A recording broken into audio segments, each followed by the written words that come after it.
대표님 여기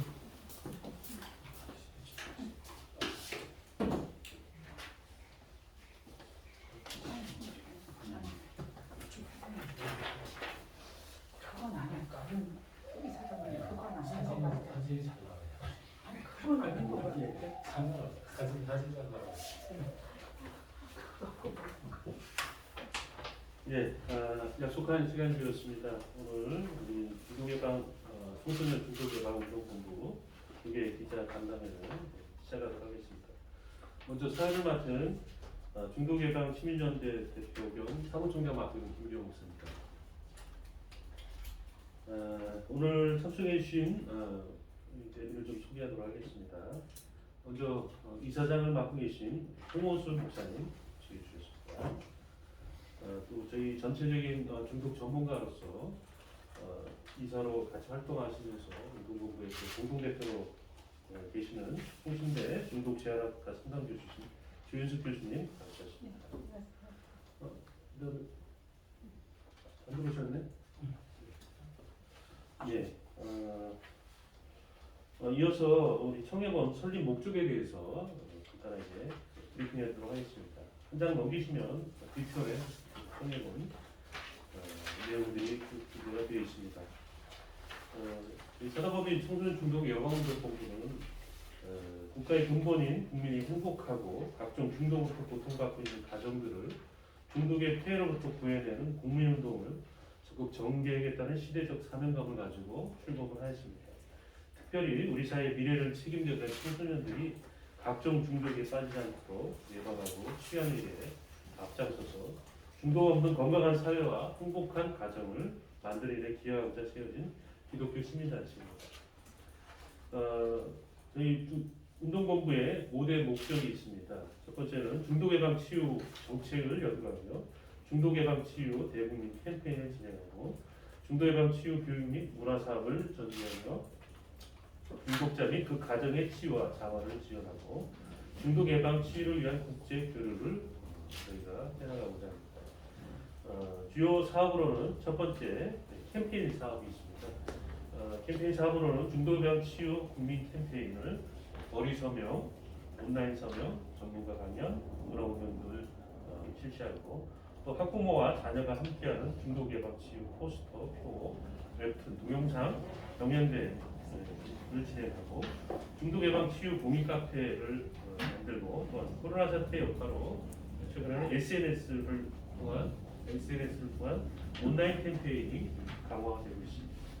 두 번째 사업으로 예방 치유 교육 사업이 있고요. 시간 관계상 제가 이거 다 읽은 것보다는 서면으로 좀 대체하도록 하겠습니다. 세 번째는 문화 사업이 있고요. 네 번째는 정책 사업과 다섯 번째는 국제 사업, 여섯 번째는 기독교 영성 교육 이렇게 저희가 사업을 진행을 하고 있습니다. 이어서 청해본 이사장이신 홍호수 목사님, 박사님께서 청해본 사업에 대해서 브리핑해 주시도록 하겠습니다.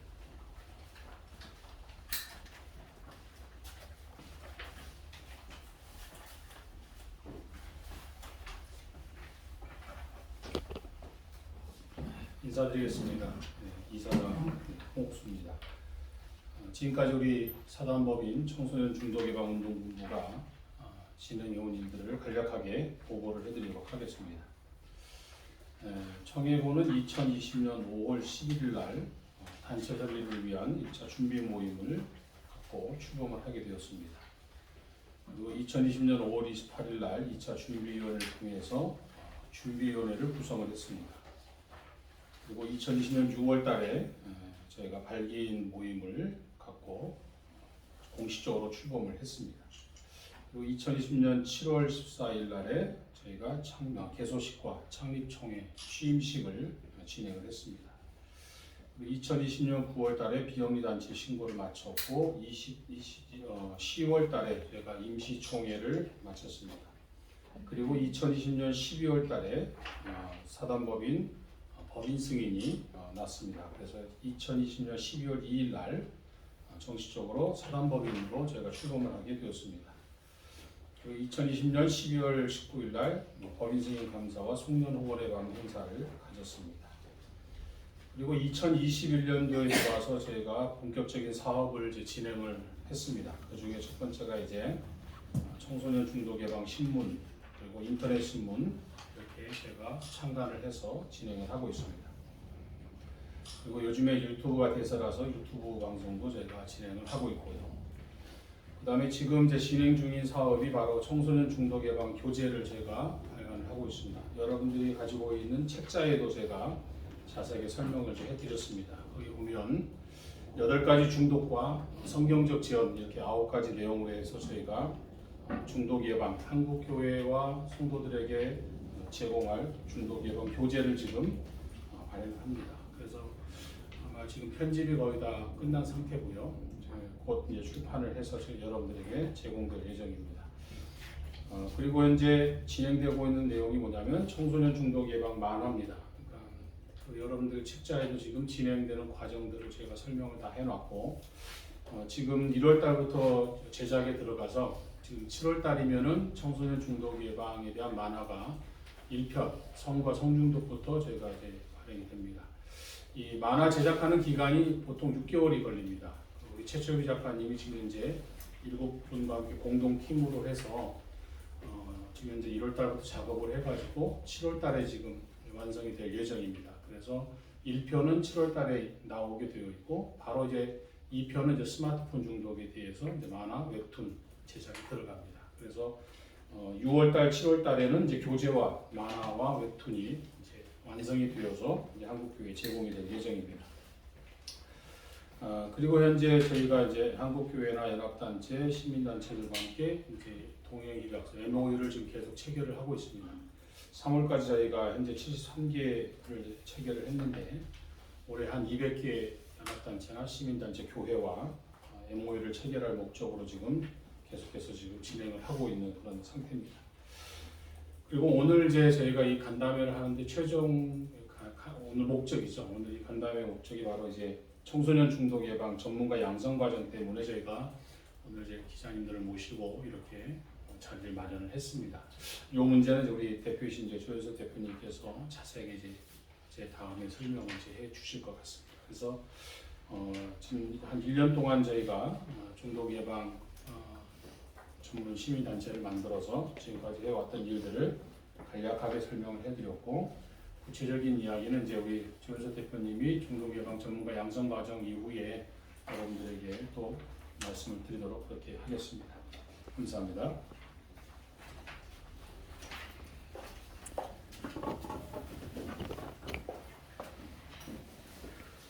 예. 아까 자리에 안 계셔서 소개 한번 빠졌는데요. 윤전재 목사님, 네네. 기자분들 이제 저희 영성 원장을 맡고 계십니다. 오늘 또 이렇게 촬영까지 도와주고 계십니다. 인사드리겠습니다. 네, 반갑습니다. 이어서 오늘 가장 중요한 부분인 청소년 중독 예방 전문가 강사 양성 과정에 대해서 우리 조현석 교수님께서 브리핑을 해주시겠습니다.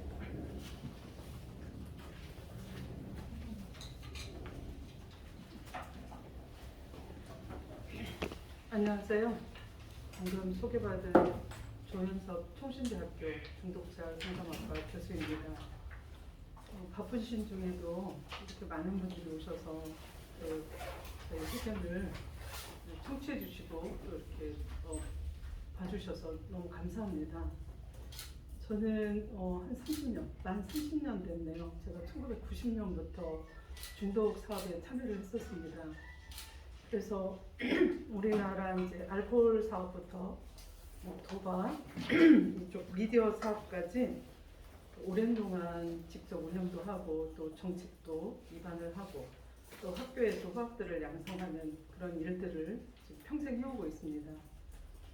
사실은 오래전부터 이런 일이 있기를 간절하게 기도하고 구대해 왔습니다. 저는 지금 우리나라 중독 문제는 여러분들이 아시는 것보다 매우 심각합니다. 지금 주요 중독, 지금 이사장님께서 8대 중독을 얘기하셨는데 5대 중독만 하더라도 1000만 명이 넘습니다. 그리고 최근에 2020년도에 스마트폰 실태 조사를 보면 청소년들 경우에는 35.6%가 나왔습니다. 그러니까 10명 중에 4명이 청소년 같은 경우에는 스마트폰에 중독됐다고 볼 수 있습니다. 그 외에도 청소년의 경우에 게임이라든지 인터넷의 중독은 제가 굳이 여러분들한테 그 폐해나 부작용에 대해서 낱낱이 얘기하지 않아도 이미 잘 알고 있을 거라고 봅니다. 더 놀라운 것은 영유아 0세에서 9세까지 스마트폰 중독률이 22%, 성인보다 많습니다. 그래서 이 아이들이 잠재군으로 볼 때 아마도 한 5년쯤 지나면 우리 아이들 모두가 거의 다 그 스마트폰에 중독됐다, 이렇게 우리가 그 평가를 해도 과언이 아닐 것 같습니다. 어쨌거나 중독의 문제는 이제 남의 문제가 아니고 우리 안방에 깊숙이 침숙되어 있다. 그래서 이 문제를 해결해야 된다는 게 저의 생각이고 아이를 키우고 있는 모든 부모님들의 또 바람이기도 한 것 같습니다. 저는 이 중독 분야에 종사를 하면서 이 중독의 문제는 어떤 프로그램이나 개인의 노력만으로 되지 않는다는 걸 수십 년 동안 봐왔습니다. 결국은 이 영적인 영성으로 해결해야 되는데 그래서 제가 이제 그 5년 정도 그 총리실에서 그 도박 중독 정책 담당 그 공무원을 했습니다. 그래서 그때 제가 이제 그 종교인들한테 교회에서 좀 이걸 해라, 교회에서 이걸 담당하셔야 된다. 제일 마지막 그 영적인 부분은 교회에서 할 수 있는 일이다라고 제가 여러 차례 공적이든 사적이든 말씀을 드렸고, 그런 것들이 받아들여져서 총신대학교에 중독재활 상담학과가 이제 만들어지게 되는 그 결실이 있었다고 봅니다. 그때 이제 김교 목사님이 굉장히 역할을 많이 하셨어요. 그 김교 목사님은 오랜 동안 시민단체에서 중독과 관련된 일을 오랜 동안 해오셨습니다. 자, 이런 것들이 모아져서 오늘 이제 이런 자리가 마련이 됐고, 그런 어떤 일련의 수십 년 동안의 과정을 통해서 간절히 바랬던 저는 이 자리가 굉장히 감개무량하고 여러분들한테 진심으로 감사를 드립니다. 우리나라는 뭐 앞서 제가 말씀드린 것처럼 알코올이나 그 도박 중독은 단연 종류도 많고 세계적인 1위입니다.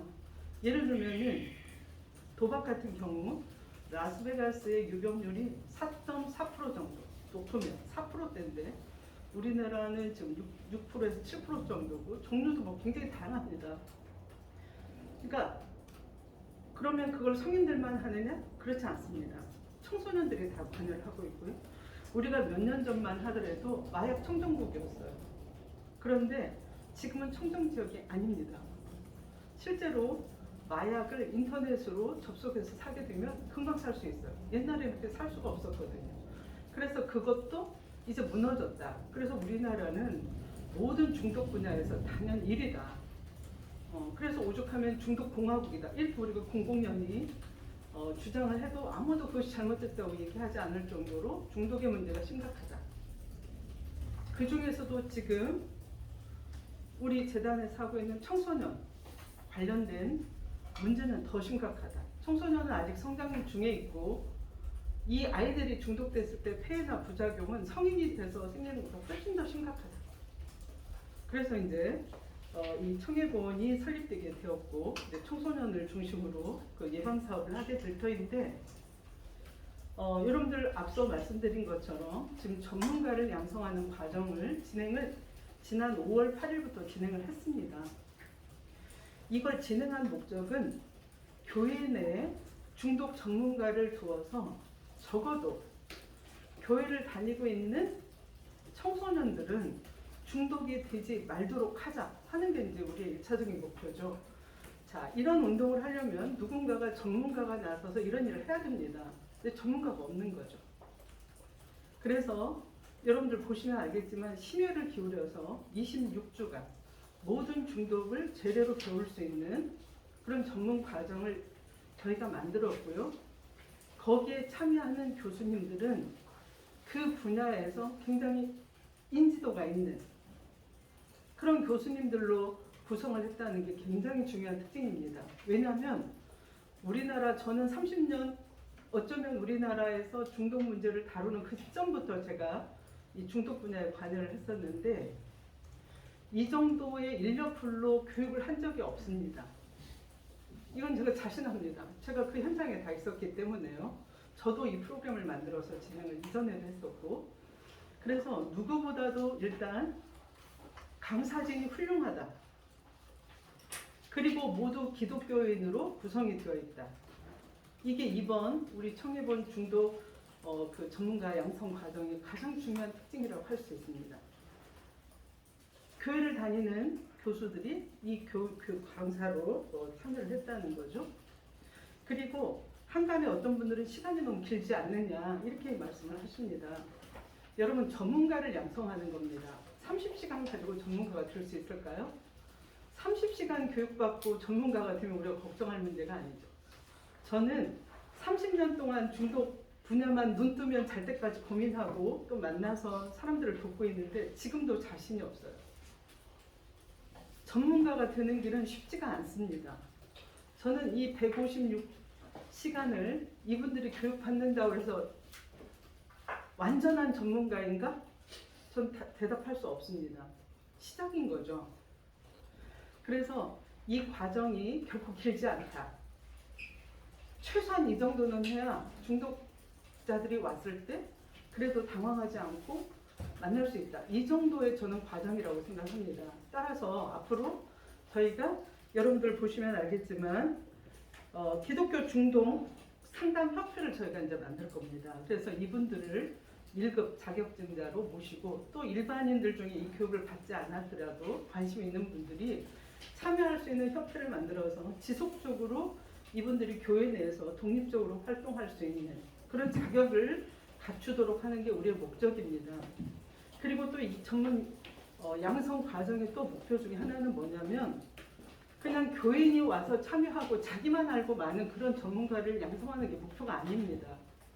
여러분들한테 지금 도움을 요청하는 것 중에 하나는 꼭 목사님들이 관심을 가지고 본인이 참여하시면 좋고 아니면 부목사님이라든지 교회 내에서 그 교회 운영에 적극 참여하고 있는 분들이 좀 오시면 좋겠다. 그리고 그분들이 못 오신다면 교회 내에서 지원해서 교인들 중에 누군가 오셔서 그분이 교회에서 활동할 수 있는 장을 만들어 주시길 바라는 겁니다. 이게 또 다른 전문 인력 양성 과정하고 차이점이라고 할 수 있어요. 그러니까 보통의 전문 인력 양성 과정은 그냥 본인들 와서 배우고 본인들이 알아서 가가지고 일자리를 구하든지 본인들이 관심 있는 그 분야에서 일을 하는 것들이 주였다면 저희는 그걸 목적으로 하지 않습니다. 물론 그렇게 할 수도 있지만 최종적인 목표는 교회 내에서 활동할 수 있는 활동가로 키우는 것이 저희 목표입니다. 그래서 꼭 여러분들이 이 이야기를 쓸 때 교회에서 좀 목사님이 관심을 가지고 지원을 해주시면 가장 바람직하다고 보고 있고요. 교회 내에서 우리가 이제 보내주는 겁니다. 그리고 그 교회 그 전문가가 되신 분을 교회 내에서 활동할 수 있도록 장을 만들어 주시고 하면 가장 좋겠다. 아니면 교회 내에서 경제적인 지원은 안 하더라도 이 교인 중에 누군가가 전문가가 되면 또 그분이 상담을 한다든지 이 중독 문제를 해결하는 예방 활동을 한다든지 하는 것들을 할 수 있도록 기회를 주면 좋겠다. 이런 전문가를 키우는 걸 목표로 하고 있습니다. 이것도 굉장히 다른 그 중독 전문가 과정하고 큰 차이라고 생각하고 있습니다. 그리고 저는 제가 이제 이 과정을 맡아서 지금 운영을 하고 있는 책임자로서 단순히 156시간에 끝내지 않을 거예요. 만약 어느 특정 교회에서 이런 프로그램들을 진행을 한다면 세팅이 되도록 적극적으로 지원을 할 생각이 있습니다. 여기 참여하고 있는 교수들은 다 그런 준비가 되신 분들이고요. 그래서 좀 그런 부분들을 좀 집중적으로 써주시고 저는 이게 일개 교인이 관심 갖는 게 아니라 교회에서 목사님들이 좀 관심을 가져야 되는 프로그램이다라는 생각을 가지고 있습니다. 그리고 요즘 특히 이제 그 어느 교회나 청소년들이 줄어들고 있어요. 저는 청소년들이 유입할 수 있는 좋은 창구가 될 거라고 봅니다. 왜냐하면 아까 말씀드린 것처럼 저는 학부모들을 굉장히 자주 만나고 있어요. 특강으로 또 뭐 다른 등등의 이유들로 자주 만나고 있는데 누구나가 만나면 제가 중독 전문가를 아는 사람은 이 문제를 얘기하고 있어요. 우리 아이 스마트폰 사용 어떻게 해야 될까? 게임하는데 어떻게 할까? 정말 어느 집도 이 지금 미디어 중독으로부터 자유로운 집이 없어요.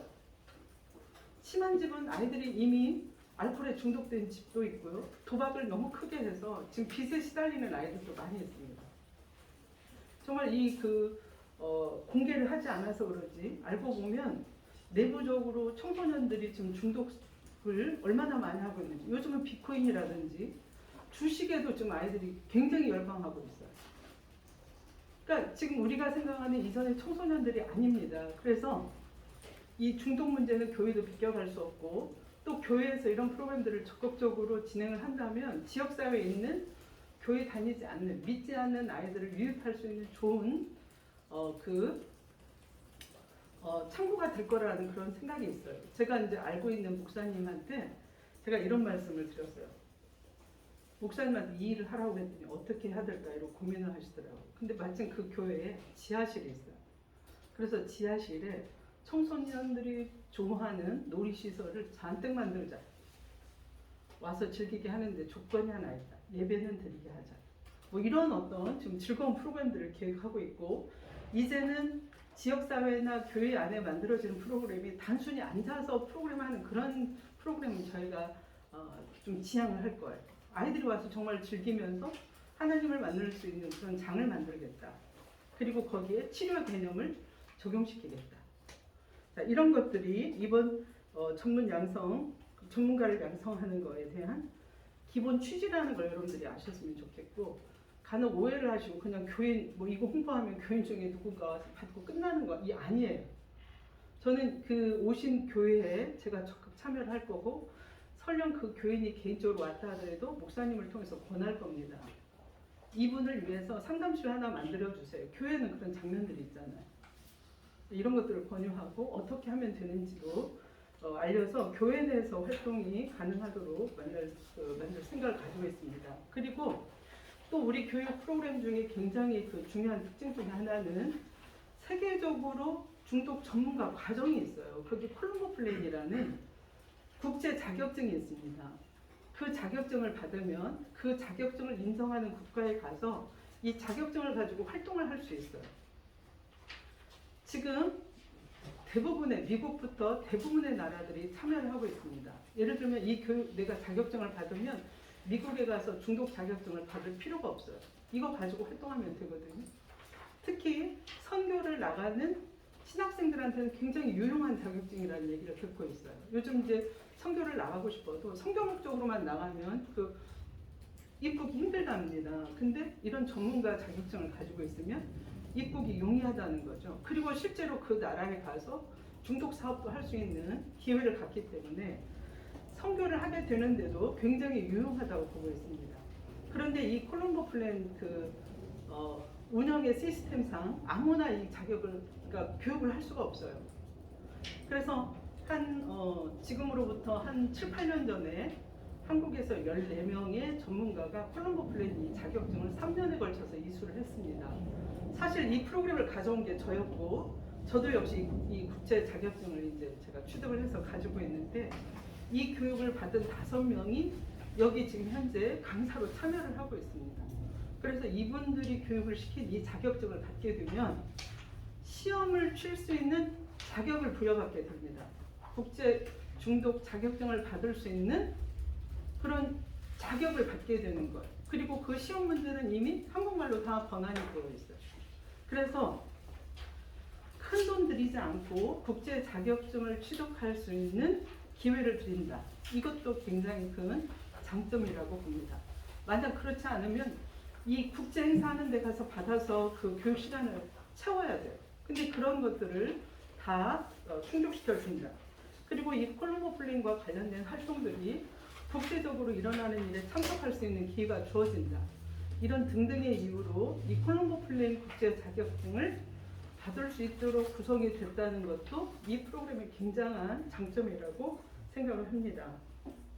그 다음에 앞서 말씀드린 것처럼 지속적으로 전문가들을 양성을 할 겁니다. 그리고 지금 이번에 전문가들을 구성할 때 서울권에 있는 교수들만 하지 않았어요. 전략적으로 경상권, 전라권, 충청권, 경기권 이렇게 권역별로 나누어서 동일한 전문가들이 있다면 나누어서 지금 저희가 모셨어요. 그 이유는 이후에 이 팀들이 전문가들이 각 권역에서 더 적극적으로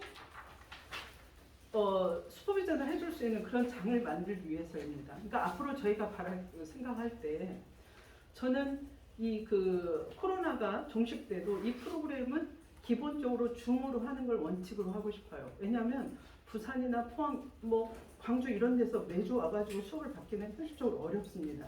그래서 일단은 비대면을 원칙으로 하면서 오히려 그 번역에 있는 경상권에 있는 분들은 경상권에 있는 교수님들과 만나서 가까운 거리에서 비대면으로 할 수 있는 교육이나 실습이나 이런 것들을 하도록 지금 저희가 이미 구성을 하고 있어요. 그래서 비대면으로 수업을 받는다 하더라도 그런 것들에 대한 단점을 충분히 보완할 수 있는 그런 어떤 장치를 좀 마련을 하고 있습니다. 그래서 여기 들어오신 교수님들은 다 각 지역이 좀 다르세요. 그래서 이후에는 그 지역에서 모임도 만들고 이분들끼리 또 활동을 하면서 또 전문가들을 또 더 양성하는 데 도움이 될 수 있는 그런 어떤 활동들을 계획을 하고 있습니다. 그리고 저는 이런 생각을 가지고 있습니다. 우리 교회가 그동안 정말 장소도 있고요. 가면은 너무나 많은 공간들이 있습니다. 주일과 또 예배드리는 날 말고는 비어있는 공간들이 많이 있어서 이런 공간들을 정말 효율적으로 사용할 수 있는 프로그램이 아닌가 이런 생각을 가지고 있습니다. 그래서 여러분들께서 이것과 관련된 안내를 좀 잘 해주시고 많은 교회에서 참여를 했으면 좋겠다. 이건 어떤 개인이 참여하는 게 아닙니다. 이 그 프로그램은 교회가 참여하는 프로그램입니다. 그래서 지금 몇몇 교회에서는 좀 이렇게 보내주시는 교회들이 있는데 그 교회가 지금 우리의 의도를 가장 잘 파악하고 있다고 봐요. 그래서 이 전문 인력 양성에는 개인의 의지를 가지고 오기보다는 목사님의 의지로 보내주는 그런 어떤 내용으로 보도가 되기를 바랍니다. 아무튼 저는 오랫동안 중독 분야에서 일해온 사람으로서 우리 교회가 이런 일을 하게 된 거에 대해서 굉장히 기쁘게 생각을 합니다. 당연히 우리가 사실은 진즉했어야죠. 좀 늦긴 했다. 그러나 지금 홍호주 이사장님 또 우리 여러 관심 있는 목사님 그리고 또 특히 평생을 그 중독 분야에 봉사해 오신 김교 목사님 이런 분들의 헌신적인 노력으로 우리 청해본이 설립이 됐다고 보고요. 저는 전문가로서 이분들을 도와서 정말 우리 한교 교회에서 이런 좋은 일을 할 수 있는 독보적인 기회를 갖기를 바랍니다. 지금 요즘은 이제 불교라든지 천주교도 이 중독 문제에 관심을 많이 가지고 있어요. 사실 여러분들이 몰라서 그러지 나름대로 전문가를 양성하고 활동을 하고 있습니다. 저도 그 종교인 단체에 제가 학계 대표로 지금 참석을 하고 있어서 그 다른 종교의 동향을 좀 보고 있어요. 나름대로 열심히 하고 있지만 우리 교회 이 청해본처럼 적극적으로 이렇게 활동하는 곳은 없습니다. 그래서 여러분들이 좀 도와주신다면 여러분들 지금 들으셨을 거예요. 근 1년도 안 된 그 단체에서 하신 일을 들었을 때 여러분들 너무 놀랐을 거예요. 저도 놀라요.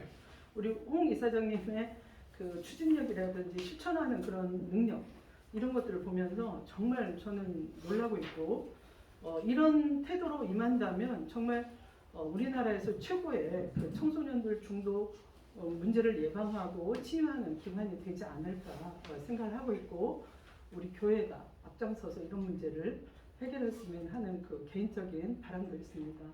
그래서 여러분들 뭐 바쁘게 바쁜 시간인데 오셨을 텐데 이런 우리의 취지를 잘 반영해서 좀 홍보해 주시고 또 많은 분들이 참여할 수 있도록 또 다른 교회에 가시더라도 좀 이렇게 말씀을 잘 전해주시면 좋겠습니다. 그래서 지금 제가 가지고 있는 생각은 뭐냐면 적어도 지금 이렇습니다.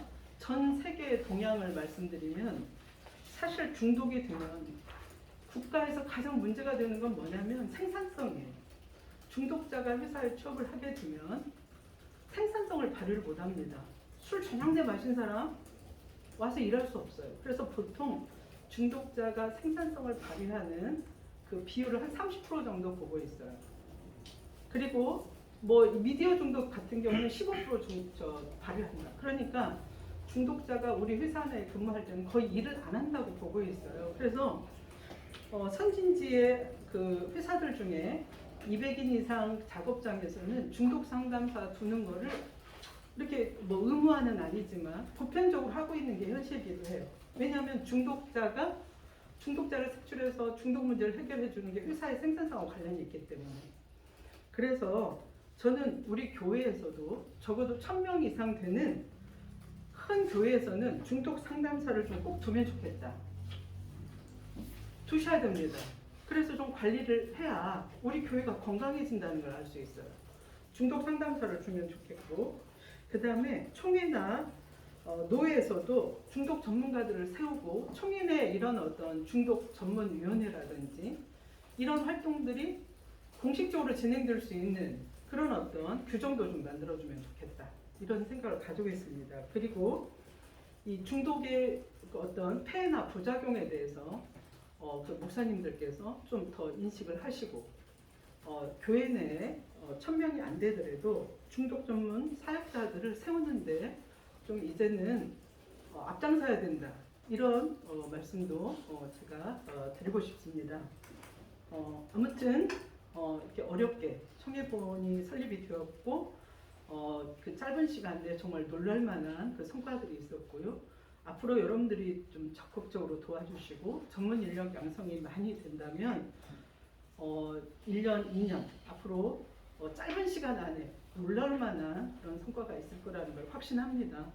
여러분들께서 많이 도와주시고 하여튼 오늘 이렇게 제 얘기를 들어주셔서 감사합니다. 고맙습니다.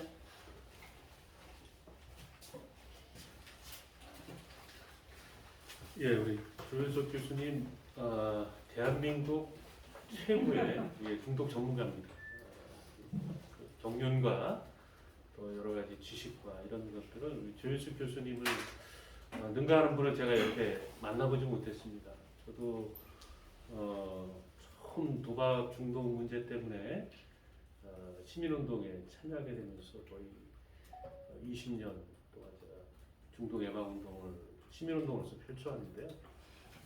만났던 전문가 중에 가장 훌륭한 전문가이셨기 때문에 또 제가 모교인 총신대학에 적극적으로 추천을 하고 권유를 드려서 총신대학의 중독 재활학과가 탄생을 하게 됐습니다. 만약에 우리 조 교수님 같은 전문가가 없었더라면 아마 그런 일들이 진행이 안 됐을 것인데 참 감사한 일이고 지금도 총신대학 안에서 또 제가 소속된 우리 합동교단 안에서 이 중독 문제를 교회가 해결하는 일에 굉장히 많이 앞장을 서고 있습니다. 감사한 일이고 그런 면에서 여타 또 우리 다른 교단들도 교단 차원에서 이런 문제를 좀 관심을 가져야 된다라는 것을 좀 말씀드리면서 또 이 부분에 또 도전을 받으시고 정말 본인의 사비를 털어가면서 지금 일에 도전하신 바로 또 홍호수 이사장이십니다.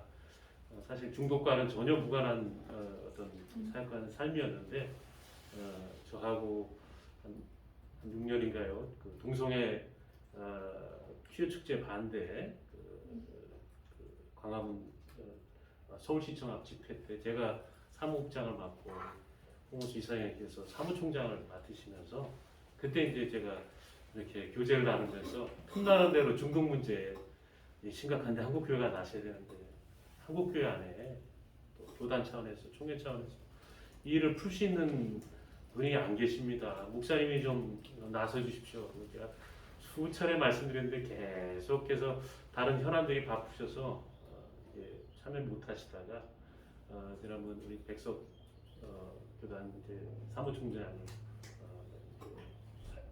임기를 마치시고 새롭게 기도하는 가운데 이 한국교회 중독 문제 해결에 앞장서겠다고 도전을 받으시고 비전을 받으시고 이렇게 출범을 하게 되었습니다. 그래서 참 감사함을 드리고요. 앞서 우리 조윤석 교수님 말씀하신 대로 이 문제를 풀기 위해서는 총회와 또한 교회 연합기관들의 역할들이 굉장히 중요합니다. 그래서 이제 그 부분에 대한 부분을 우리 홍호수 이사님께서 또 잘 설명을 해드리도록 하겠습니다. 조금만 하나 말씀드리고 이제 마치도록 하겠습니다. 지금 저희 사단법인 청소년 중독예방운동본부와 한국교회 연합단체가 MOU를 체결을 했습니다. 사실은 이제 사단법인 한국장로교 총연합회가 저희와 MOU를 체결을 했고요. 또 사단법인 한국교회연합 한교연도 저희와 MOU를 체결을 했습니다. 그리고 미래목회 포럼도 저희와 MOU 체결을 했습니다. 그래서 한국교회가 좀 중독 예방에 앞장서서 함께 일을 해 나가기 위해서 이제 한국교회 연합단체와 주요 단체들이 지금 협력을 해주시고 계시니까 추범을 했는데요. 정말 중요한 것은 이제 총회의 역할입니다. 총회 역할인데 지금 뭐 총신대가 사실 이 중독이나 중독 예방 쪽에서는 가장 앞서 있는 그런 일들을 하고 계시는 것 같고, 그래서 또 우리 조현석 대표님이 합동총회에는 중독예방특별위원회가 구성이 돼서 조직이 되어가지고 지금 활동을 하고 계십니다. 그래서 우리 한국교회 교단 중에서는 이제 현재 총회 차원에서 2군데가 이제 중독 예방 활동을 하고 있는데 조직이 되어 있는데, 하나가 이제 바로 합동총회는 중독예방특별위원회가 조직이 되어 있고, 그리고 제가 속해 있는 백석총회가 사회특별대책위원회 안에 중독예방운동본부가 있습니다. 그래서 제가 백석총회 사회특별대책위원장이기 때문에 저희 본부 안에 동성애, 그다음에 이슬람, 그다음에 종교인과세, 그다음에 바로 이 중독 예방 이 네 가지를 제가 본부를 두어서 우리 총회는 현재 이 네 가지 부서가 운영이 되고 있는데, 한국교회 총회들도 중독 예방 특별위원회를 각 교단마다 좀 조직을 하셔서 중독 예방에 대한 관심을 좀 갖고 좀 활동을 해주셨으면 좋겠다는 생각을 좀 갖고 있습니다. 그래서 다른 교단들도 많이 이런 특별위원회를 조직을 하셔가지고 노회와 또는 지교회에 이런 중독 예방에 같이 협력을 해주시길 좀 부탁을 드리겠습니다. 그래서 한국교회가 좀 연합단체와 함께 대국민 캠페인, 그래서 저희가 이제 곧 이제 중독 예방 캠페인을 이제 한국교회하고 그래도 대한민국 국민 사회 청소년들한테 중독 예방에 대한 캠페인을 저희가 이제 시작할 겁니다. 그 준비하는 모든 일들도 좀 한국교회가 함께 동참을 해주셔서 총회와 연합단체가 이 중독 예방의 길에 함께 좀 동행해 주시길 좀 부탁을 드리면서, 특별히 총회가 중독 예방 특별위원회를 꼭 조직을 해가지고 함께 중독 예방의 길에 협력해 주시기를 좀 부탁을 드리겠습니다. 감사합니다.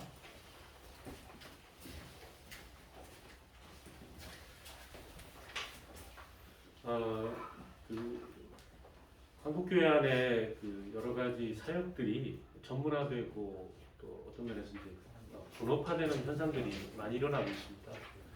과거에는 사실 그 선교 영역이 교회 안의 영역이었지 않습니까? 교회에서 자체적으로 선교사를 양성하고 훈련해서 교회에서 파송하는. 지금은 그렇게 하는 교회가 거의 없습니다. 요즘은 선교기관에 선교사 양성과 또 파송 이런 모든 것들을 위탁하고 선교기관들이 선교사를 훈련해서 교회에 여기서 파송을 해서 보내는 형식으로 협업이 잘 되고 있습니다. 마찬가지로 우리 이 사회 영역, 이런 사회 안에서도 전문 영역에서는 이런 협업 또 분업 역할들이 좀 필요하다고 생각됩니다. 특히 이 중독 분야도 일반 신앙만 하신 목회자들이나 교회 안에 어떤 그 신방 담당 그런 분들이 맡기에는 좀 굉장히 어려운 과제가 될 수 있습니다. 대부분 이제 교회 안에서 이런 중독 문제가 발생되면 그냥 기도합시다 라는 것으로 이제 종료가 될 때가 많은데, 물론 기도가 굉장한 힘과 능력을 가지고 있는 것입니다. 우리가 잘 알고 있지만 전문가와 함께 이러한 것들을 심리적으로 또한 의학적으로 또한 함께 신앙적으로 풀어가는 이런 부분들이 이제 일어나야 된다고 생각됩니다. 그런 의미에서 이 중독 사역자들이 교회 안에 반드시 생겨나야 된다. 교회가 선교사들을 양성하듯이 중독 사역자들을 교회가 양성해야 된다라는 것을 우리 기자님께서 좀 충분히 이해해 주시고 앞으로도 오늘뿐만 아니라 앞으로도 여러분께서 교계 안에서 이런 기자의 활동을 하시면서 이 중독 분야에 관련해서는 그러한 논지들을 좀 계속적으로 유지해 주시고 그래서 한국교회가 이 중독 문제를 해결하는 데 정말 큰 역할을 감당할 수 있도록 이렇게 되었으면 좋겠습니다. 그리고 이 중독 문제는 결국 죄의 문제입니다. 성경에서는 이 중독을 악습관이라 하지 않습니까? 이 악습관이 결국은 죄로 연결되고 이 죄악된 그러한 상태에서 하나님을 대적하는 어떤 그런 상태로 발전해 나가지 않습니까? 그런 면에서 우리가 이 죄와 싸워 이기기 위한 어떤 영적 전쟁으로서의 이 중독 문제도 저희가 바라봐야 된다고 생각됩니다. 그리고 우리 청소년들이 중독에 빠지지 않고, 즉 죄에 빠지지 않고 온전한 사람으로 하나님의 사람으로 성장하고 교회 밖에 있는 청소년까지 저희가 돌봐야 할 책임이 교회 안에 있는데 문제는 교회 안에 있는 청소년조차도 교회가 감당하지 못한다면 이것은 하나님 앞에 큰 죄악이 아닐 수가 없습니다. 그래서 우리 기자님들이 사명감을 가져주시고 이 중독 문제 해결에 좀 많이 동참해 주시고 나서주시고 좀 부탁을 드리겠습니다. 예, 이어서 질의응답 시간 갖도록 하겠습니다. 궁금한 점 있으면 말씀해 주십시오. 네. 그 영적 대안들도 이제 커리큘럼에 있는 걸로 알고 있는데 하나님을 대적하는 게 죄라고 하셨듯이 뭔가 어떤 걸 조금 더 초점을 맞춰서 하시는지 어떤 영적인 교육인지 조금 더 그 과정에 대해서 자세히 설명해 주실 수 있으실까요? 예, 그 부분은 우리 홍호수 이사장님께서 말씀해 주십시오. 저 대표님이 하시고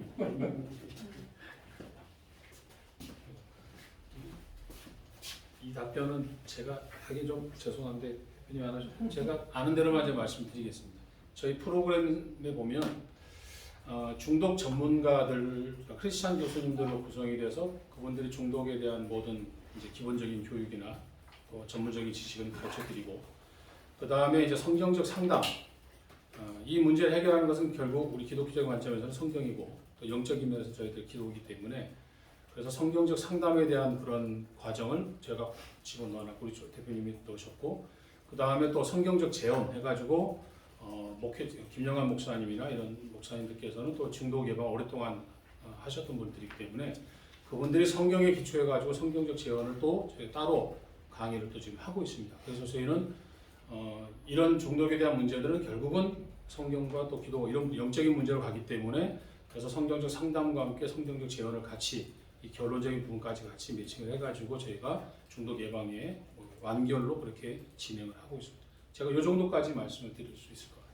더 구체적인 만약에 성경적 재원이 필요하시다면 제가 김영환 목사님 강의하시는 김 목사님 연락처를 제가 기자님 제공해드리고 그분과 이렇게 인터뷰하실 수 있도록 이렇게 해드리도록 하겠습니다. 네. 우리 기자님께서 그 부분 잘 지적을 해주셨습니다. 사실 저도 오랫동안 중독 운동을 하면서 넌 크리스찬 중독 전문가들은 프로이드의 이론을 접근하면서 하나님 없는 그런 접근법들을 하게 되고 또 그런 전문가들이 또 교회 안에 이제 들어오게 되면서 어떤 신앙과 또 일반 심리학적 충돌 그런 현상들이 있었습니다. 그래서 교회 안에서 굉장히 심리학 영역을 좀 터부시하고 이렇게 어떤 면에서 좀 부담스러워하는 그런 부분이 있었는데 이번에 저희 프로그램이 그 부분을 해결하기 위해서 모두 크리스찬 전문가들로 구성을 했고 또 그 점을 터치하기 위해서 우리 홍호수 이사장님이 많은 역할을 하시면서 이 중독과 신앙 이 관계를 잘 맺히기 위한 프로그램들을 지금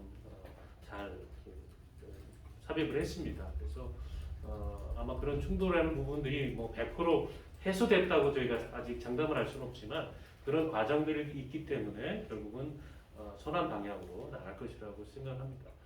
두 번째로는 제가 이거는 좀 부연해서 설명드릴 것은 우리 조윤석 대표님께서 말씀하셨지만 이 중독 영역 안에서의 그런 영성 치료에 대해서 학자들도 전문가들도 인정을 하고 있습니다. 특히 이제 우리 조윤숙 교수님하고 저하고는 조윤숙 교수님께서 정부 총리실 산하의 그 사형사람 통합 감독위라는 그 총리실 직속 기구의 예방 치료센터 센터장 예방치유 중독 예방치유 센터장을 역임하시면서 그 특채로 들어가셨죠. 저기 최고의 전문가이기 때문에. 그래서 활동을 하시면서 그때 또 저는 시민단체로서 만나서 했는데 그때 저희가 도박 문제를 어떻게 하면 해결하실까 하는데 많은 전문가들이 저 결론이 하다 안 되면은 약물 처방, 즉 약을 처방하면은요 뇌 기능이 떨어지면서 도박은 안 합니다. 근데 문제는 사람이 좀 멍해지면서 일상생활도 잘 못하고 그 약의 부작용에 빠지게 되더라고요. 이 문제를 어떻게 해결할 것인가? 저희 도박 피해자들은 약을 안 먹기를 원해요. 근데 의사들은 이 사람 너무 심하기 때문에 약을 처방해야 됩니다.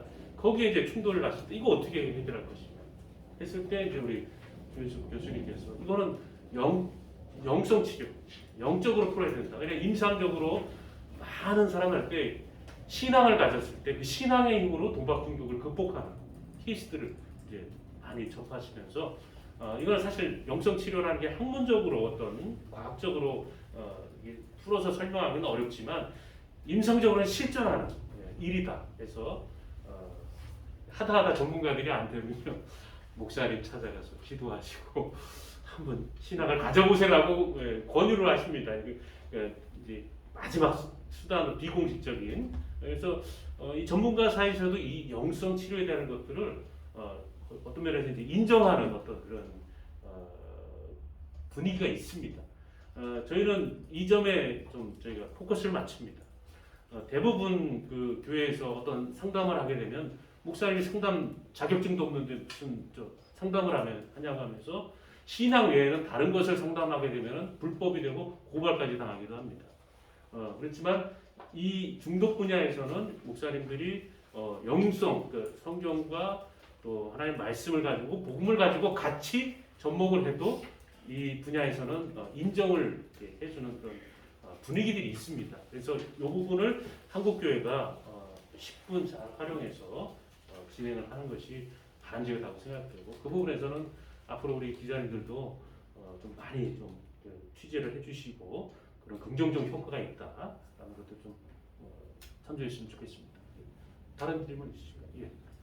그 비대면 수업이 계속되면서 사실 지금 청소년 자녀를 둔 집에서는 지금 인터넷과 게임 문제로 거의 전쟁 중인데 그 크리스천 가정들이 좀 집에서 간단하게 실천할 수 있는 방법을 좀 제안을 해주시면.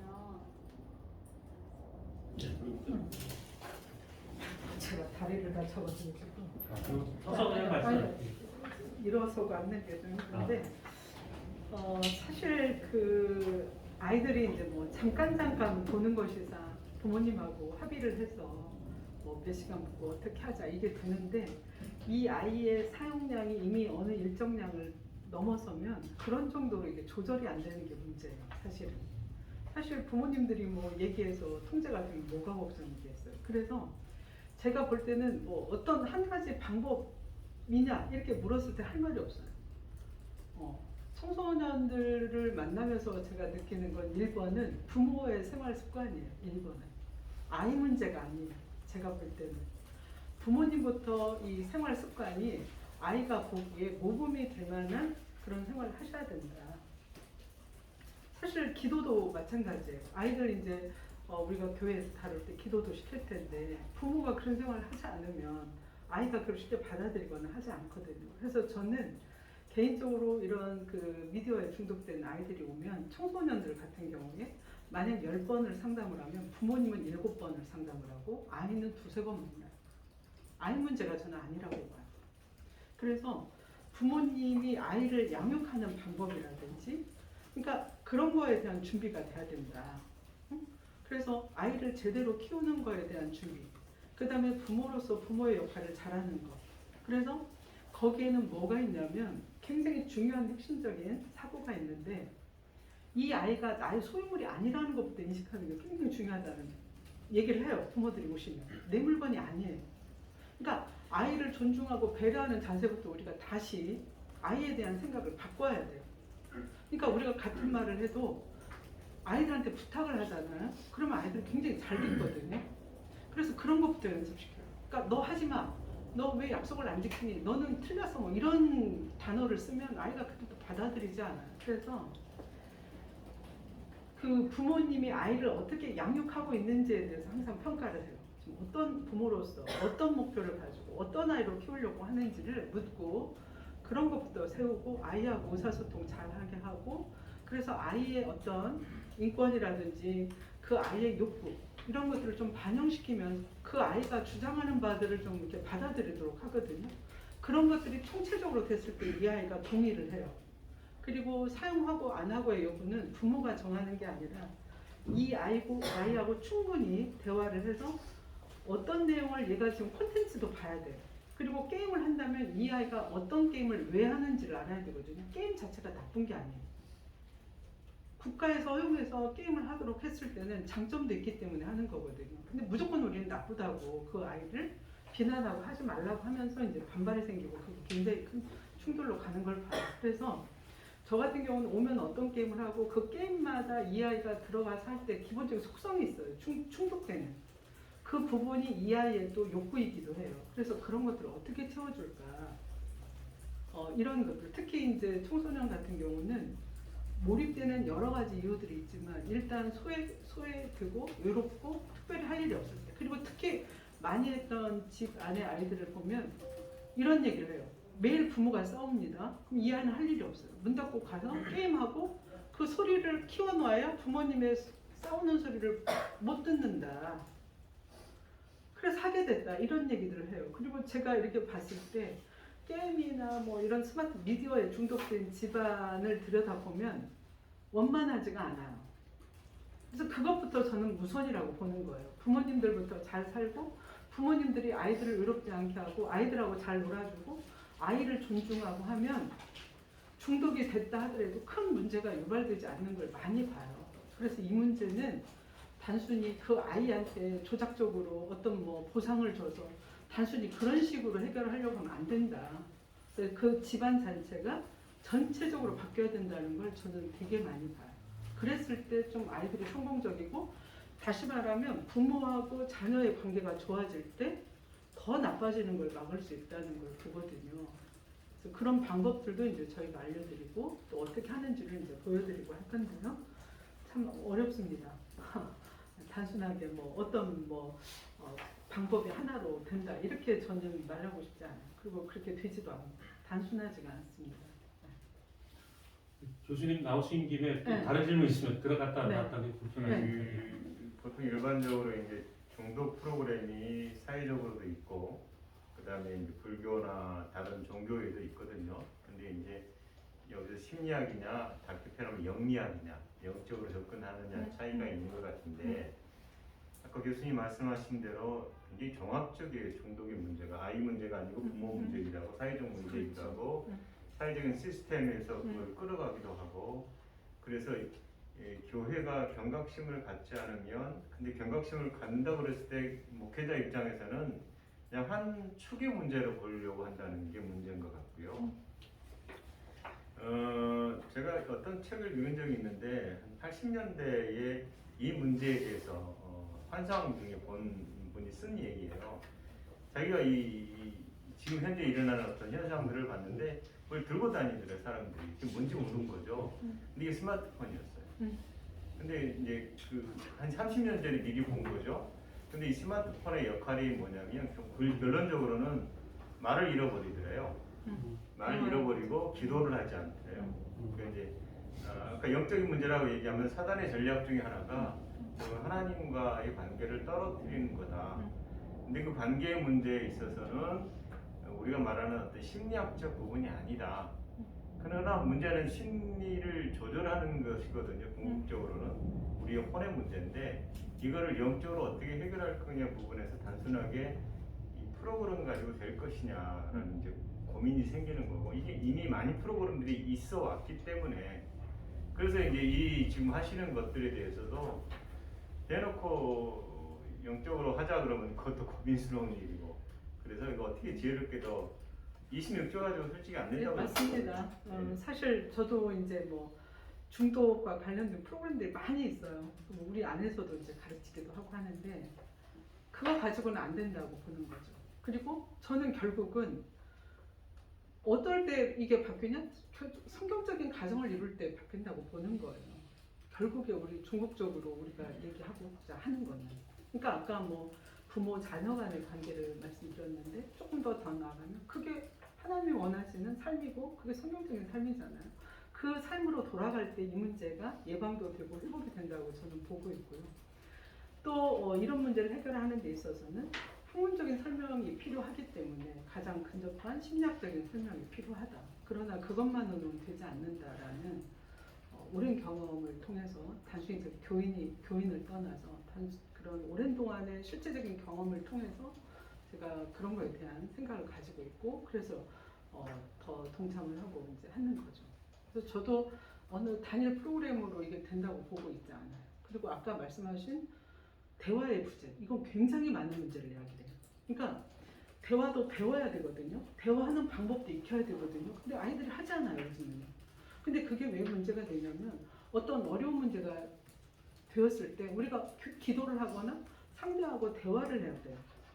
그래서 내 감정이나 생각을 표현하고 그 사람의 이야기를 듣고 서로 합의를 하면서 풀어야 되는데 그런 연습들이 되지 않기 때문에 극단적인 이제 그 사건 사고가 이제 생길 가능성이 많아졌고 이미 우리는 보고 있다고 봐요. 잘 생각해 보세요. 우리가 5년 전만 해도 이런 험악한 사건 사고가 없었어요.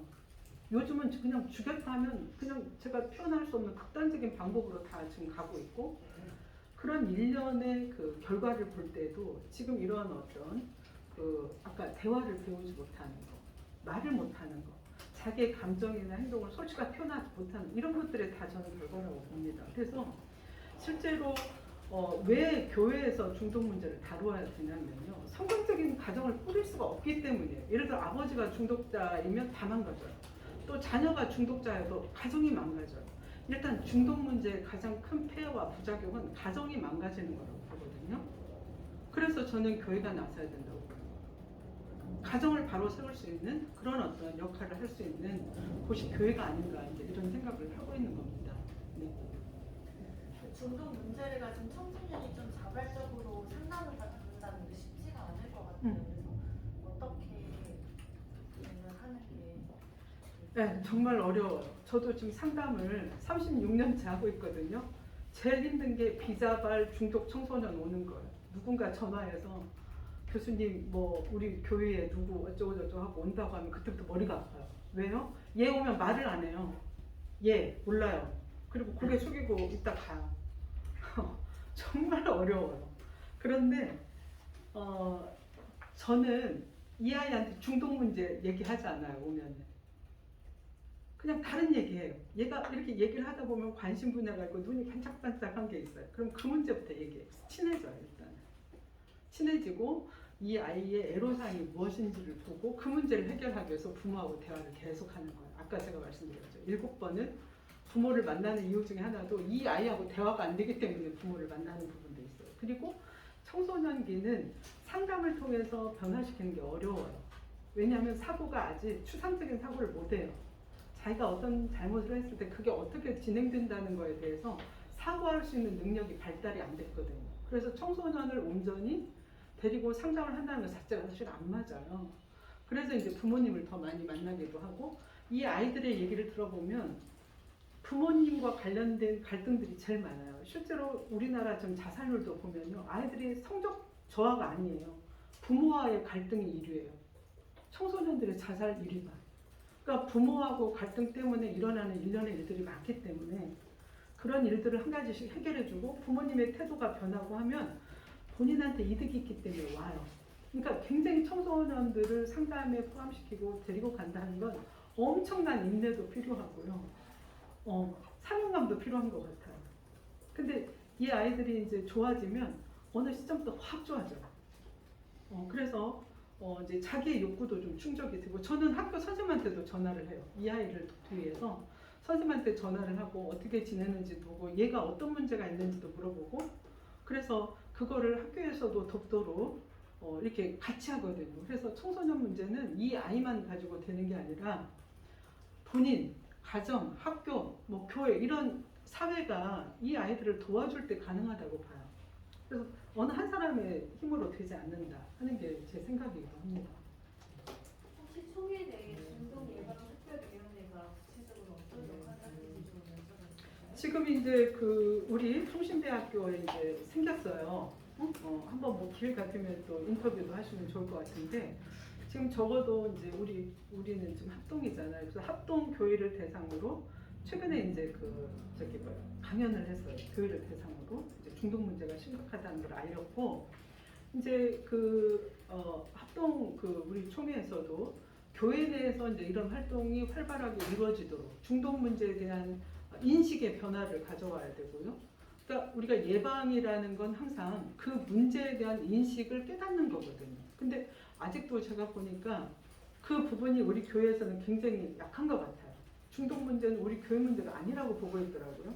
근데 이 문제에 대해서 상세하게 말씀드리면 목사님들이 굉장히 동의를 하세요. 그래서 당분간은 이제 이렇게 그 인식의 전환을 시키는 그런 어떤 프로그램들이 진행이 되고 그 이후에는 이제 이런 유사한 전문가를 양성하고 교회 내에서 같이 캠페인을 하고 제가 이제 주장하고 있는 것 중에 하나는 1년에 한 번이라도 교회가 전체 어느 날을 정해서 그 주는 이 중독과 관련된 폐해 우리 교회 내에 중독자가 있을 때 도움을 받도록 안내하는 것 또 지역사회를 활용하게 하는 것 이런 것들에 대한 정보를 주는 것도 굉장히 중요한 활동이라고 보고 있습니다. 그리고 이제 총신대 같은 경우는 중독 학과도 있기 때문에 프로그램을 개발한다든지 특히 아까 이제 성경적인 프로그램을 말씀하셨는데 사실 그 연구가 부족한 것도 사실이에요.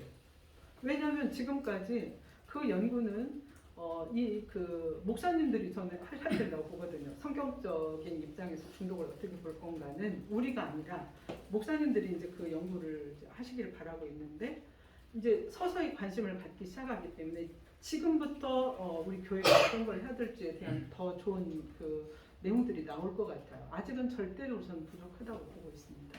그래서 그런 일들이 아마 주가 되지 않을까 하는 생각을 하고 있습니다. 혹시 언제부터 시작되신 거예요? 작년 9월부터. 지난해 9월. 네네. 작년 9월에 이제 만들어졌고 그 다음에 이제 비대면 지금 뭐 코로나 때문에 활동을 못해서 최근에 지난달에 5월 10일인가요? 이때 이제 그 교회에서 이제 그 줌으로 해서 이제 진행을 했었습니다. 총회에서 지금 관심을 많이 가지고 있고 또 총회 위원들을 5명 위촉했고 전문위원 또 그다음에 뭐 연구위원 이렇게 20명 정도 지금 위촉을 해서 좀 활동을 하고 있습니다. 그 양성 과정에 참여하시는 교수진은 몇 명 정도 되시나요? 지금 한 30명 정도 지금 제가 정확히 숫자를 써보진 않았는데요. 30명이 좀 넘을 것 같아요. 근데 이분들은 대학에서 강의를 하고 있고 각 분야에서 오랜 동안 그 영역과 관련된 일을 했던 분들이세요. 뭐 센터를 직접 운영하기도 하셨고, 제가 이제 저는 이제 그 30년 전부터 이제 중독과 관련된 일을 하는데 개인으로서 하기보다는 제가 그 1990년 그 이후에는 복지부에서 이제 알코올 센터를 운영할 때 제가 산하의 연구소가 있었는데 거기에 이제 본부장을 하면서 이 사업을 담당하는 그 책임자였어요. 그래서 그때 이제 지역사회 그 알코올 중독 상담 센터를 만들고 이제 세팅을 했거든요. 그래서 그리고 그 다음에는 이제 도박하고 또 마약도 하고 미디어도 하고 그래서 개인적으로는 제가 그 리스트를 좀 가지고 있어요. 누구누구는 어떤 걸 하고 뭐 이런 걸 알고 있거든요. 그래서 지역별로 이렇게 좀 나누어 가지고 이번에는 이제 그 전문가들을 위촉을 했고 이제 장기적으로 여기 그 어떻게 운영할 건가에 대한 계획을 가지고 이제 진행을 했고 제가 이제 직간접적으로 이런 공무원 네, 어떤 정책 관련된 일을 한 20년 했기 때문에 이제 어떻게 플랜을 가지고 가야만이 이 일이 되는가에 대한 이제 안목이 좀 다른 분보다 있다고 생각합니다. 그런 거에 기반해서 지금 프로그램이 기획됐다. 그래서 최대한 이 교육을 받는 사람들의 편의를 제공하면서 각 지역에서 교회에서 이런 활동을 하면 그 전문 교수들이 그 교회에 가서 세팅을 돕고 그 진행되는 상황들에 대해서 계속 슈퍼비전을 하고 도울 거다. 그래서 반 오프 반 줌 이렇게 비대면 이렇게 생각하시면 좋을 것 같아요. 교육은 줌으로 받지만 이후에는 이제 지역사회이기 때문에 같이들 만나서 공부도 하고 프로그램도 진행하고 또 협회를 만들어서 또 공식적인 어떤 전문성을 보완하는 그런 프로그램도 저희가 이제 기획을 하고 있다. 그래서 제가 이걸 제가 만들고 우리가 한다고 해서가 아니라 어떤 프로그램보다도 전문성이라든지 기획이라든지 그냥 일회성적으로 하고 말 그런 사업이 아니다. 중장기적으로 이미 플랜을 가지고 시작했다. 이런 것들을 좀 기억해 주시면 좋을 것 같습니다. 하나만 더 네. 여쭤볼게요. 이제 실제적인 이 인터넷이나 이 스마트폰 중독에서 지금 심각한 게 지금 영세 아이들, 아까 네. 말씀하신 대로 이 아이들인데 이 심각성을 부모들이 잘 못 느끼는 것 같고, 맞습니다. 예, 실제적으로 이제 아이를 키우는데 제일 편한 게 줘버리고 알아서 맞아요. 올라오고 하는 건데 그게 결국은 중독으로 가잖아요. 그러니까. 그런 임상 어떤 결과물들이 좀 있는지, 그리고 그걸 이렇게 공식적으로 이렇게 교회에다가 이렇게 줘서 공유하고 이게 심각성을 느끼게 하는 그런 이렇게 홍보성이나 좀 그것도 좋을 것 같네요. 예. 있습니다. 지금 제가 알기로는 가톨릭 대학의 정용영 교수님이 이제 지난번에 국회에서 행사했을 때 영유아기 때문에 그분도 나오시고 저도 이렇게 나갔었는데 그분이 그 연구를 하셨더라고요. 그 영유아기의 미디어의 자극이 어떤 효과를 미치는지 그런 실제 있으니까 굉장히 좋은 의견 같아요. 제가 그 동영상을 가지고 있고 얻었거든요.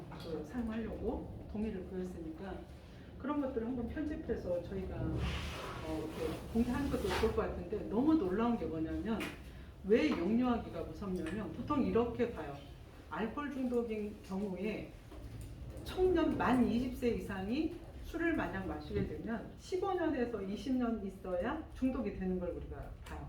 그래서 보통 20살 이후면 35세 후반, 그러니까 30대 후반부터 이제 40대 초반에 입원을 하면서 이제 중독 상담 치료를 오는데 실제로 여성인 경우는 체지방이 많아서 그 반절이에요. 그래서 7년에서 한 10년을 보고요.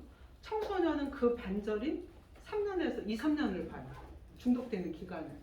그리고 영유아기는 한 번만으로도 된다고 봐요. 그러니까 옛날에 음복주 같은 거를 한 잔만 먹여도 걔가 만약 돌쟁이가 음복주를 받고 비틀거렸다. 그러면 걔는 중독될 가능성이 1번인 거예요. 그러니까 어렸을 때 경험할수록 중독될 가능성이 많은데 이 미디어도 마찬가지예요. 미디어는 중독되는 시간이 굉장히 짧아요. 그리고 영유아기는 강력한 자극을 한 번만 봐도 중독된다고 보고 있어요. 왜냐하면 뇌가 지금 발달하지 않았고 지금 막 발달하는 시기에 강력한 자극이 들어가면 아이가 그 자극의 이상의 그 자극 외에는 기쁨을 얻거나 즐거움을 느끼는 것들이 발달이 안 되는 거예요. 지금 이게 굉장히 문제거든요. 그래서 지금 전문가들은 만 2세까지는 미디어에 노출시키지 마라. 그 미디어라는 건 스마트폰만 아니라 TV라든지 비디오 있잖아요. 그런 것들을 보여주면 안 된다고 보고 있어요. 자, 왜 안 되냐면 그렇게 감각적이고 굉장히 스피드하고 너무 예쁘고 이런 거에 아이가 딱 노출되면 제일 문제가 뭐냐면 이런 활자를 입지 않아요. 왜? 재미가 없는 거예요. 이해하셨어요? 그러니까 이건 좀 학문적인 건데 우리가 공부도 잘하고 판단력을 제대로 하는 거는 이 앞에 전두엽이 발달해야 돼요. 전두엽을 발달시키는 가장 1번의 거는 부모하고 노는 거예요. 놀이를 통해서 아이들이 그게 확정이 돼요. 그러니까 사람들은 놀면 논다고 생각하는데 공부 안 하고 놀이를 통해서 아이들은 지능 발달이 굉장히 많이 돼요. 순간에 엄마 역할을 하면서 아빠 역할을 하면서 많은 것들을 얘가 해야 되거든요. 그때 머리가 발달하거든요. 말하자면 또 운동할 때도 마찬가지예요. 공부하는 것보다 운동하는 게 훨씬 더 지능 발달이 좋아요. 얘가 농구를 해요. 그러면 이 각도, 내가 누구를 피해야 되는지, 내가 얼마나 점핑해야 되는지 순간에 그걸 판단해서 해야 되거든요. 그때 뇌가 발달하는 거예요. 엄마들은 수학 공부하고 하면 뇌가 발달하는데 발달하지 않아요. 그 방법은. 그래서 어렸을 때 많이 놀아주고 아이들 운동시키고 또래끼리 많이 놀려라 하는 게 사실은 이 지능 발달을 위해서인데 엄마들은 무조건 학습지 많이 하면 되는 줄 알고 저는 11개까지 시키는 엄마를 봤어요. 5세 아이를. 11개까지. 그건 자기 불안이거든요. 아까 제가 말씀드렸죠. 아이를 키울 때도 자기 불안 때문에 하는 경우가 많아요. 그거부터 없애야 되거든요. 아이 놀려야 되거든요. 자, 왜 문제가 되냐면 이렇게 아이들이 그 미디어에 노출돼서 그 자극에 익숙한 아이는 나중에 책을 읽지 않아요. 그리고 다른 사람하고 놀지 않아요. 그런 것들이 재미가 없기 때문에. 그러니까 부모의 잠깐 편하려고 했던 행위가 평생 이 아이의 인생을 망칠 수도 있고 어머니가 평생 고생할 수도 있어요. 잠깐 편하자고 한 행동이. 이 아이가 책을 읽지 않습니다. 책을 읽는 것도 굉장히 전도협에 도움이 되고요. 또래들하고 같이 노는 것, 대화하는 것 이런 것들이 발달을 시키는데 결국은 지능 발달에 도움이 되는 행동을 하지 않음으로써 공부를 못할 뿐만 아니라 문제 해결 능력이 떨어져요. 문제 해결 능력이 떨어진다는 이 대목이 굉장히 중요합니다. 우리가 살아가면서. 문제 해결 능력이 없기 때문에 살인하고 싸우는 거예요. 문제 해결 능력이 발달하면 발달할수록 타인이나 자신한테 피해를 주지 않고 해결할 수 있는 방법들을 알게 되거든요. 그런 것들을 터득할 수 있는 기회를 못 얻게 된다는 거예요. 그게 이제 미디어 중독의 굉장한 문제라고 보고 어렸을 때 한두 번의 자극만으로도 아이들이 거기에 딱 고착돼서 더 이상의 자극을 추구하지 않을 수도 있다. 이게 저는 굉장히 위험하다고 봐요. 그래서 부모들이 정말 어렸을 때 아까 영유아기가요 22%가 넘었어요. 성인은 한 20% 되거든요 지금. 또 눈에 띄는 게 노인기예요. 저는 노인들은 됐다고 봐요. 노인들은 좋다고 봐요 오히려. 무료하게 있는 것보다 게임도 하고 적당히 뭐 고스톱도 치고 그러면서 즐거운 시간을 보내는 거 좋다고 보는데 노인들 한 16.7% 정도? 지금 제 기억에 한 17% 이 정도고 지금 아이들 성인이 한 20% 정도 되면 영유아기가 22% 정도고 청소년은 지금 한 36% 정도 이렇게 지금 분포를 보이고 있어요. 그래서 근데 이 영유아기가 당연히 청소년대에 가면 이 아이가 이제 당연히 중독 상태로 갈 거라는 거죠. 그리고 중독이 되면 뭐가 문제냐? 우울증을 동반하게 된다. 그러니까 공존장애들이 생기게 돼요. 불안장애가 생기고 자 어렸을 때부터 그런 문제가 있으면 아이가 어느 한쪽에 그러니까 안정적으로 자라질 않아요. 굉장히 요즘 ADHD 많이 얘기하는데 그게 기본적으로 태어난 아이들도 있지만 미디어에 중독된 아이들이 결국은 또 ADHD 같은 그런 어떤 활동을 보이게 되고 또 하나 이제 굉장히 그 전문가들이 문제 삼는 게 뭐냐면 팝콘 브레인이 팝콘처럼 튀어 있다. 그러니까 이게 뻥튀기가 되어 있어서 그 이상의 자극이 들어올 때 아이들이 기쁨을 느껴요. 그러니까 굉장히 자극적이고 시간을 많이 투자하고 이제 이런 일들이 생기는 뭐랄까 과정이죠. 그게 그거는 뭐 어떻게 누구도 그걸 부정할 수 없는 그런 어떤 이제 과정들이 생겨서 애들이 죽으라고 몰입하는 이유가 처음에는 1시간을 했을 때도 기뻤는데 나중엔 3시간 그리고 그 자극물이 굉장히 자극적이고 이를 알리가 기쁜 거예요. 그러니까 그거에 도달할 때까지 하는 거거든요, 사실은. 이제 그렇게 생물학적으로도 설명이 되고 있고, 그래서 특히 이제 아동기에 어린 아이일수록 이렇게 미디어에 노출되는 게 너무 위험하다는 생각을 하고 있고요. 지금 제가 이제 오는 아이들을 보면 음란물 중독이 사실은 굉장히 많이 돼요. 음란물. 음란물 중독은 이제 또 얘기하면 어디서 어떻게 해야 될지 모르겠어요. 지금 청소년들 같은 경우 통계적으로 하루에 2편 정도 보고 있다. 음란물을. 네. 그리고 그런 행위들을 해요. 네. 그냥 보는 게 아니에요. 그게 여성이든 남성이든 파트너를 정해서 하고 있다. 그래서 제가 일전에 어느 자리에 가서 그랬어요. 남자들끼리 놀아도 문 열어놓게 해라. 이렇게 제가 농담 반 진담 반 한 적이 있거든요. 그러니까 요즘은 제가 이제 앞으로 저는 인터넷도 없어질 거라고 봐요. 스마트폰으로 다 이동할 겁니다. 그래서 사실 지금 우리가 뭐 대부분 저도 하루에 인터넷을 쓰는 거는 뭐 자료 정리하고 할 때지 뭐 거의 대부분은 지금 뭐 스마트폰으로 사용하고 있거든요. 근데 스마트폰에 야동 이렇게만 치면 수백 명 확 뛰어요. 검열 안 되고.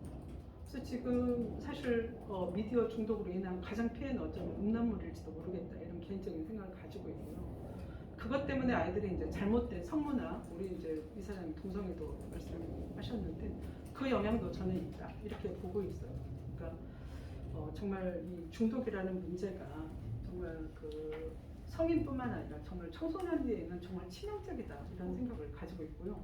알코올 같은 경우도 저는 뭐 직접 보잖아요. 옛날에는 제가 10년 전, 20년 전에는 병원에 오거나 정말 상담해야 된다는 대상이 부모거나 되게 그랬어요. 근데 지금 아들이에요. 그러니까 고등학교 때 한 3년만 집중적으로 술을 마시면 중독 상태로 대학교 올 때 딱 빠져요. 그다음에 도박 때문에 보통 대학생들이 1억 이상을 잃고 오는 아이들이 있어요. 그리고 고등학생 중에도 뭐 6천만 원. 지금 제가 만났던 아이들 중에는 지금 그 게임을 하면서 이게 도박으로 이게 또 이렇게 연결이 되거든요. 그러니까 이게 하나를 한다고 해서 끝나는 게 아니고 또 중독 성향이 있는 아이는 그걸 못하게 해도 다른 걸로 이동해서 또 해요. 이게 그러니까 뭐 이거 게임 하지 말라고 해서 걔가 안 하는 게 아니에요. 나중에 보면 도박하고 있고 뭐 어떤 일로 이동할지도 모르고 우리가 인구 20만 명당 뭐 10% 이내면 뭐 도박 약물 중독 뭐 약물 청정국이긴 한데 우리 이미 깨졌고요. 지금 아까도 말씀드린 것처럼 뭐 사기 너무 쉬워요. 그냥 하면 하루 만에 와요. 배달. 그러니까 뭐 약물도 이제 우리가 옛날에 약물 문제는 뭐 외국의 문제, 아이들 문제인 줄 알았는데 그렇지 않다. 이런 것들이 정말 알면 알수록 너무너무 심각한데 우리 교회가 인식을 못하고 있는 거에 대한 제 안타까움이 있어서 좀 장시간 제가 설명을 했는데 여러분들께서 이제 오늘 뭐 지면관계상 다 못하시더라도 다음에 기회가 있으면 좀 이런 것들에 대해서 여러분들이 중독과 관련된 전문 기자가 되면 좋겠어요. 네, 저는 그래야 된다고 봐요. 우리도 해야 되지만 기자님들이 누군가가 책임을 가지고 하면 돼요. 제가 알고 있는 중앙일보의 신성식 기자님이 있어요. 그분은 계속 자살만 하세요. 계속 자살만. 우리나라 자살 문제 엄청 심각하잖아요. 그래서 그분이 이번에 대기자가 됐어요. 계속해서 제가 옛날부터 그분이 옛날에 중독하시더니 자살 쪽 하시더니 이번에 굉장히 승진을 잘 하셨더라고요. 그리고 매번 그분이 그 기사를 내요. 대표적으로. 그래서 뭐 어떤 문제 그러면 신성식 기자를 전 찾아요. 그분이 냈던 기록들을. 그래서 통계도 보고 이제 이렇게 하거든요. 그래서 여러분들 중에도 중독 전문 기자가 되시면 쓰실 내용이 정말 많을 거예요. 전문성도 확보를 하시고 여러분들 중에도 이런 전문인력 양성 과정에 참여를 하면 좋겠어요. 하셔서 직접 받아보시고 또 여러분들도 교회 다니시고 계시니까 목사님 이런 일들 좀 하도록 권장하시고 또 여러분들이 하기가 힘들면 저희가 또 가서 설득하고 이런 일들을 기꺼이 할 테니까 여러분들부터 좀 관심을 가져주면 좋겠다는 부탁의 말씀을 드립니다. 제 말이 너무 길은 것 같아요. 네, 고맙습니다. 또 뭐 개인적으로 궁금한 건 제가 명함을 드릴 테니까 나중에 언제든지 여쭈면 제가 답변을 하도록 하겠습니다. 네. 예, 뭐 더 궁금한 점이 있으시라면 시간이 또 많이 지난 관계로 좀 마무리하도록 하겠습니다. 네. 끝으로 우리 홍호 시장님 또 한 말씀 듣고 마치도록 하겠습니다. 그리고 기자님께서 좀 관심을 가져야 될 부분 중에 하나가 저희 청년본에서는 관련 법령 개정 및 제정 운동도 함께 펼치고 있습니다. 오늘 이렇게 사회 여러 구성원들이 중독 문제 해결을 위해서 노력을 하고 있지만 국가적인 이런 중독 예방 시스템과 법률과 그런 체계들이 굉장히 필요합니다.